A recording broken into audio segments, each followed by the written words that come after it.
Hello everyone, இன்றைக்கி இந்த வீடியோவில் என்ன பார்க்க போகிறோம் அப்படின்னாக்கா சீலிங் ஃபேன் எப்படி ஒர்க் ஆகுது, அதில் இருக்கக்கூடிய வைண்டிங்ஸ் மற்றும் அதை பற்றின ஃபுல் வீடியோ நான் தமிழில் சொல்கிறேன். சீலிங் ஃபேன் இதில் மொத்தம் 3 ஒயர் வரும், சுற்றி 3 விங்ஸ் வரும். விங்ஸை கட்டினதுக்கப்புறம் 3 ஸ்க்ரூ வரும். அந்த 3 ஸ்க்ரூ நான் கட்டிட்டேன். 3 ஸ்க்ரூ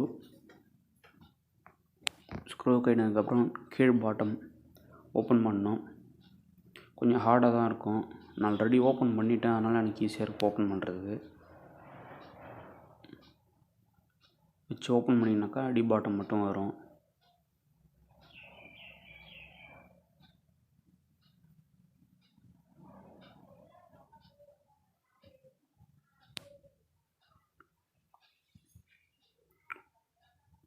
அடி பாட்டம் ரிமூவ் பண்ணியாச்சு. பண்ணதுக்கப்புறம் உங்களுக்கு இப்படி தான் இருக்கும் பார்க்குறதுக்கு.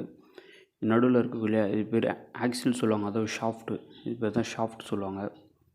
எடுத்ததுக்கப்புறம் ரவுண்டாக ரிங்கு மாதிரி இருக்குல்ல, இதுதான் ரோட்டார் சொல்லுவாங்க.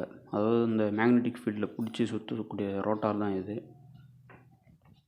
ரோட்டார் எடுத்ததுக்கப்புறம் இதில் பியரிங், ஸ்டீல் பியரிங் சொல்லுவாங்க. இது 2 பியரிங் வரும். கீழ் பாட்டமில் ஒன்று, டாப்பில் ஒன்று, 2 பியரிங் வரும். அதுக்கப்புறம் இந்த ஸ்டீல் பிளேட் மாதிரி இருக்கு இல்லையா, இதுதான் ஸ்டேட்டார் சொல்லுவோம். இது வந்து ரோட்டார். இதில் பேப்பர் மாதிரி ஒயிட் கலர் இருக்குது இல்லையா, அந்த பேப்பர் வந்து இன்சுலேட்டர் பேப்பர் சொல்லுவோம். ஃபுல்லாக பார்த்துட்டு செக் பண்ணலாம், கண்டினியூட்டி செக் பண்ணலாம். நம்ம ஃபஸ்ட்டு ஸ்டெப்பு அதுதான் செக் பண்ணணும். கண்டினியூட்டி லிஸ்ட்டு காயில் போகக்கூடிய வைண்டிங்ஸ் எல்லாமே கண்டினியூட்டி ஃபுல்லாக கரெக்டாக இருக்கான்னு செக் பண்ணுற ஸ்டெப் தான் இது. ஒரு 2லேருந்து இன்னொரு 2 செக் பண்ணுறோம், கண்டினியூட்டி வரல. மற்ற 2 செக் பண்ணுறோம், அதுலேயும் 0 தான், அதாவது 1 எந்த கண்டினியூட்டியும் வரல. அப்போ இந்த காயில் இங்கே ப்ராப்ளம் இருக்குது, செக் பண்ணலாம். நெக்ஸ்ட்டு ஸ்டெப் அதுதான் செக் பண்ணணும். காயில் எங்கன்னா டேமேஜ் ஆயிருக்குன்னு பாருங்கள். ஹீட்டில் அந்த இடம் பேர்ன் ஆகிருக்கு, நல்லா தெரியுது. சைடில் இருக்கலையா, இதுதான் நடுவில் இன்னும் ஸ்டார்டிங் காயில், வெளியில் இருக்குது ரொட்டேட்டிங் காயில். ஸ்டார்டிங் காயிலில் கம்மியாக இருக்கும், ரொட்டேட்டிங் காயில் அதிகமாக இருக்கும். ரெட் கலர் வந்து காமன், 2த்துலேருந்து வரக்கூடிய காமன் அது. க்ரீன்லேயும் பிளாக்லேயும் கெப்பாசிட்டர் கனெக்ட் பண்ணுவோம். கனெக்ட் பண்ணி ரெட்டில் ஒரு ஃபேஸும் இந்த பிளாக்கில் ஒரு நியூட்ரல் அல்டர்னேட்டாக கொடுத்துக்கலாம். ஏசிக்கு பாசிட்டிவிட்டி கிடையாது, எப்படி வேணாலும் கொடுக்கலாம்.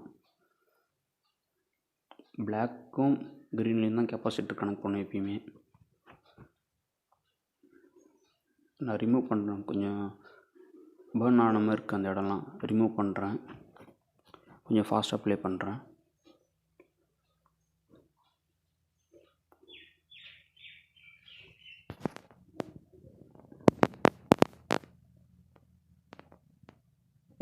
ரிமூவ் பண்ணிட்டேன். கொஞ்சம் தெரியுது, கொஞ்சம் பேர்ன் ஆகி அந்த இடம் மெல்ட் ஆகிருக்கு காயில். அந்த இடம் ஃபுல் ஒயர் ரிமூவ் பண்ணியாச்சு. ரிமூவ் பண்ணதில் அந்த இடம் டேமேஜ் ஆகிருக்கு. காயில் 1 எண்டு கட் ஆகிடுச்சு.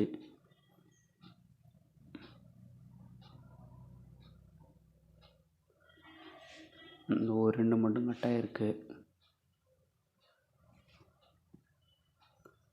இப்போ இதில் கண்டினியூட்டி தான் செக் பண்ணலாம். பட் இருந்தாலும் ஒரு 2 கட் ஆகிடுச்சு. அந்த எண்டோட ஷார்ப்பில் வந்து செக் பண்ணி பார்க்குறேன் கண்டினியூட்டி இருக்கான்னு. ஃபஸ்ட்டு ஸ்டார்டிங் காயிலுக்கும் அதுக்கும் செக் பண்ணுறேன், நல்லாயிருக்கு. ரன்னிங் காயில் தான் கட் ஆகிருக்கு.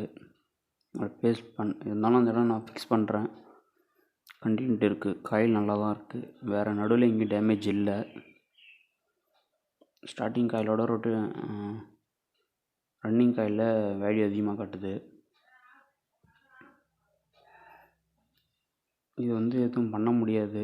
ஏன் அப்படி பார்த்தீங்கன்னாக்கா, ஸ்டார்டிங்லேயே கட் ஆகியிருந்தாக்கா யூஸ் பண்ணலாம். நடுவில் அதாவது ஸ்டார்டிங்லேயே கட் ஆகிருந்தனால எதுவும் பண்ண முடியாது. கடையில் கொடுத்து திரும்ப ரீவைண்டிங் தான் பண்ணணும். ரீவைண்டிங் பண்ணாலே நல்லா தான் இருக்கும். சிலர் சொல்கிறாங்க ரீவைண்டிங் பண்ணுறதுக்கு புது ஃபேன் வாங்கிக்கலான்னு. அப்படிலாம் இல்லை, ரீவைண்டிங் பண்ணாலும் நல்லா தான் இருக்கும் மோட்டார். வீடியோ பிடிச்சிருந்தால் லைக் பண்ணுங்கள், ஷேர் பண்ணுங்கள். இது ஃபேன் பற்றி மேலே என்ன டவுட் இருந்தாக்கா கீழே கமெண்ட்டில் கேளுங்கள். நான் எக்ஸ்பிளைன் பண்ணுறேன். தேங்க்யூ ஃபார் வாட்சிங்.